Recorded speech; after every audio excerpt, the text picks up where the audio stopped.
जिस कमरे में वाशरूम बना हुआ हो तो वहाँ पर रहमत के फरिश्ते नहीं आते और उस कमरे में नमाज नहीं पढ़ सकते। तवज्जो के साथ इसकी डिटेल समझ लें, बाज़ लोग इस तरह की बात करते हैं।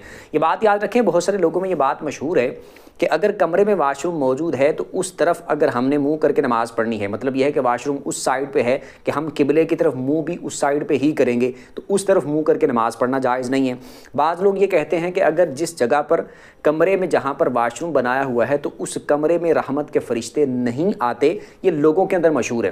ये बात याद रखें, वाशरूम कमरे में, रूम में वाशरूम बनाना बिल्कुल जायज़ है। जैसे बाज़ घरों में बिल्कुल एक साइड पे वाशरूम बनाया होता है, घर के एक कोने में बनाया होता है, तो वो भी जायज़ है।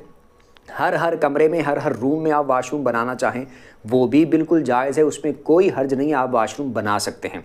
अब आ जाती है नमाज़ पढ़ने की बारी और उस कमरे में रहमत के फरिश्ते नहीं आते, इस पर बात। जो ये बात कही जाती है कि जिस रूम में, जिस कमरे में वाशरूम बना हुआ हो तो वहाँ पर रहमत के फरिश्ते दाखिल नहीं होते, वहाँ पर रहमत के फरिश्ते नहीं आते, ये बिल्कुल गलत बात है। इस तरह का कोई मामला नहीं है, ना इस पर कोई कुरान की आयत है, ना कोई हदीस है। ये लोगों की अपनी समझी हुई, अपनी बनाई हुई बात है, ऐसा कुछ नहीं होता। वाशरूम कमरे में एक साइड पर मौजूद है, अगर नमाज अदा करनी है तो नमाज आप बिल्कुल अदा कर सकते हैं। नमाज के लिए लाजमी और ज़रूरी यह है कि जिस जगह पर आपने नमाज अदा करनी है वो उतनी जगह हर किस्म की नापाकी, नजासत और गंदगी से पाक होनी चाहिए। बदन आपका मुकम्मल पाक हो, कपड़े आपके मुकम्मल पाक हों, और जिस जगह पे आप नमाज़ पढ़ रहे हैं मुसल्ला बिछा के, उतनी जगह आपकी पाक होनी चाहिए। नमाज के लिए ये ज़रूरी है। अब वाशरूम बिलफर्ज आपसे 2 फुट के फासले पर है, 3 फुट के फासले पर है, 5 फुट के फासले पर है, 10 फुट के फासले पर है, उससे नमाज, आपकी नमाज पर कोई असर नहीं पड़ेगा।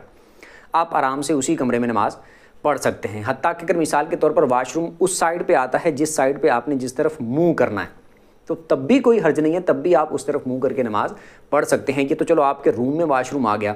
अब जिस समत आपने मुंह किया हुआ है किबले की तरफ, तो वो तो बैतुल्लाह से कितना फासला है, दरमियान में हो सकता है पता नहीं कितनी कितनी गलत चीज़ें आएंगी, कितनी कितनी बुरी चीज़ें आएंगी उस समत में अगर देखे जाएँ, वहाँ पर जितना फासला बनता है, तो इससे आपकी नमाज पर कोई असर नहीं पड़ेगा। आपने सिर्फ समत अख्तियार करनी है, किबले की तरफ मुँह करना है।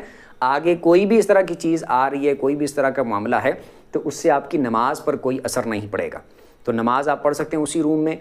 और ये जो कहा जाता है कि रहमत के फरिश्ते नहीं आते, इस पर रिवायत मौजूद है कि अगर घर में तस्वीर या कुत्ता या किसी जानदार की अगर तस्वीर घर में हो तो उस घर में रहमत के फरिश्ते दाखिल नहीं होते। लेकिन वो लोगों ने रखी हुई होती हैं तस्वीरें भी, और कुत्ता भी शौकिया तौर पर रखा होता है, तस्वीरें भी बड़े आराम से फ्रेम करवा के रखी होती हैं। तो इन चीज़ों को घरों से दूर करना चाहिए, कुत्ता घर में नहीं रखना चाहिए। पहले का दौर और ज़माना होता था कि उसमें वो अपनी हिफाजत के लिए, सिक्योरिटी के लिए, तो इस तरह घर की हिफाजत के लिए कुत्ते को रखते थे। लेकिन आजकल तो उसका कोई मामला नहीं है कि आज तो ताले, लॉक लगाए हुए हैं, गार्ड मौजूद हैं, तो इस तरह वो दरवाज़ों को लॉक लगा लिया जाता है, तो कुत्ते की हाजत नहीं है। तो शौकिया तौर पर इस तरह पालना वो जायज़ नहीं है, और फ्रेम करवा के तस्वीर घर में रखना वो भी जायज़ नहीं है। हाँ, पासपोर्ट साइज़ अगर जैसे आईडी कार्ड पे मौजूद है, पासपोर्ट पे मौजूद है, या फिर किसी फॉर्म पे लगनी है, वो अगर निकलवाई जाती है प्रिंट, तो उसकी रुख्सत होगी, इजाज़त होगी। लेकिन फ्रेम पूरी करवा के शौकिया तौर पर रखना, किसी भी जानदार की हो, अपनी हो, माँ की हो, बाप की हो, पीर की हो, दादा की हो, नाना की हो, नानी की हो, किसी की भी अगर इस तरह तस्वीर लगा के रखी जाती है, वो सारी इसी हुक्म में आएंगी कि जिस घर में कुत्ता या तस्वीर हो वहाँ रहमत के फरिश्ते दाखिल नहीं होते। उम्मीद करता हूँ समझ आ गई होगी। फिर भी इसमें से अगर आपको कोई बात समझ ना आई हो तो कमेंट में अपना सवाल पूछ सकते हैं। वीडियो जिसको अच्छी लगी वीडियो को लाइक कर दें, चैनल को सब्सक्राइब कर लें।